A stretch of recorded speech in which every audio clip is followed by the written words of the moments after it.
Right, so as we said, your posture was a little bit tall and a bit upright, just standing a little bit too close and sort of quite tall to that golf ball. We want to move a little bit further. So you can see on the outside moving that ball further away to where it was there. I tipped you over now quite a bit, and you look at that one on the right-hand side, that it doesn't anywhere near probably what you thought it felt like, certainly. I mean, that's kind of your spine angle there, and there's your club. Now, is that 90 degrees? No. Would I want you to go further than that? Not now, but maybe long-term, yes. Yeah. But that already felt like you were blooming down here somewhere, so to go any further would be horrendous, yeah? But it just shows where you're at currently, you haven't gone too far. So at the moment, you probably can't go too far, yeah? At the point where you feel like, oh, God, I can't even move from it, then obviously you've got to come back to some sort of element of comfort. But it's worth looking in the mirror, checking out and see what that looks like. Again, look at some images online, get some golf pros and just Google them down the line. You get a vision of what they're kind of looking for. As we said, spine angle and club shaft, not exactly 90 degrees, but getting kind of close towards that, okay? The issues we said now, your club would go back away with sort of almost at your right elbow, sort of pulling away from your left arm, sort of doing a lot of this sort of movement, dragging it away, rolling with the right forearm. So halfway back here now, that club's behind your hands a lot, quite a lot open. If you would continue on at this height, your club would be so flat and over here somewhere, you couldn't hit the golf ball. So now your club has to start tipping up to get to the top of the back. So as we get this, so now it's sort of laid off here, but I can't keep going there.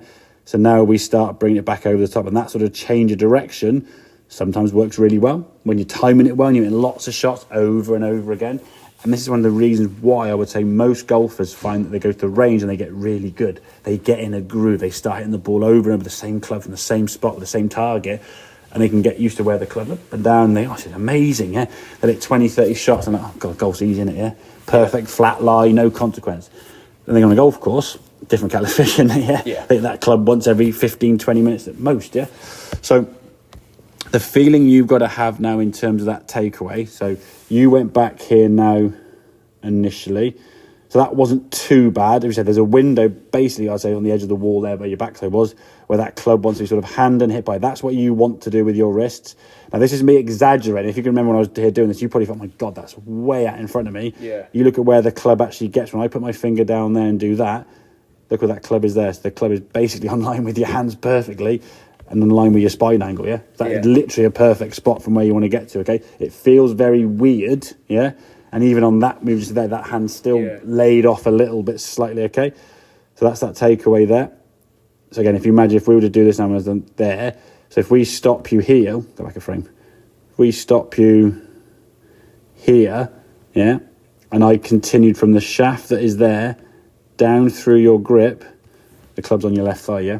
So that drill with a stick, or the alignment stick, or the club upside down, keeping that club when you do the takeaway to go back. So when you get back to here, if you sort of stuck a stick out, it would be on your left thigh in terms of takeaway. So you turn your torso up there you go. You're keeping that on there, not kind of letting it go over here somewhere.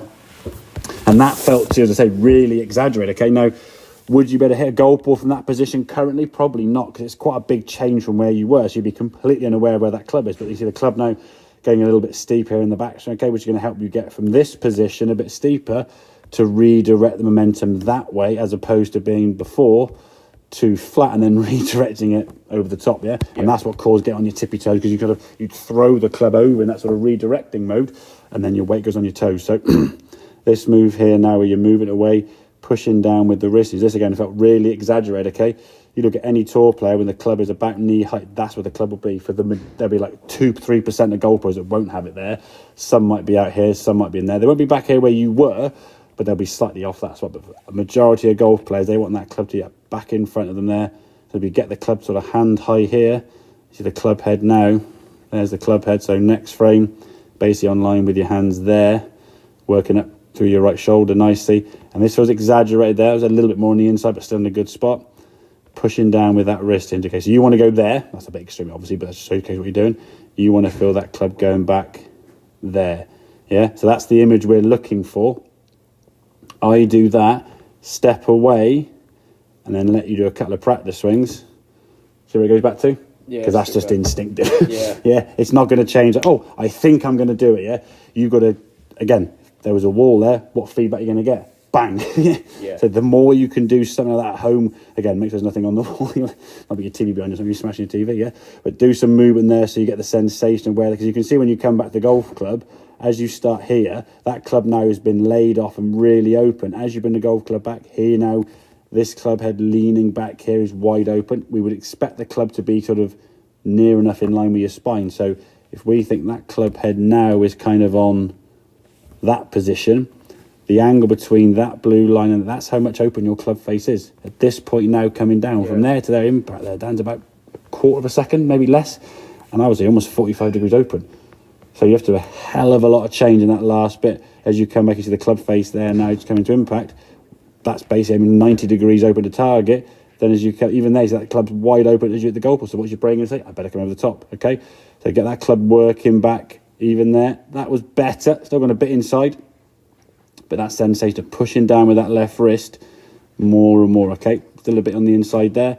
So rehearsing with that wall up against you is going to give you the feedback straight away, because what you feel you're doing and what you are doing, obviously two different things, okay? Then when the ball gets there in reality, okay, you're going to go back to that kind of old swing because that's kind of what you're used to doing, okay? So we go back for the frame there, and you see the club nose gone behind. Yeah. But it's going to take some practice with something there to give you the feedback you're looking for. Okay, mate? Make sense? Right, so a few more shots on, okay?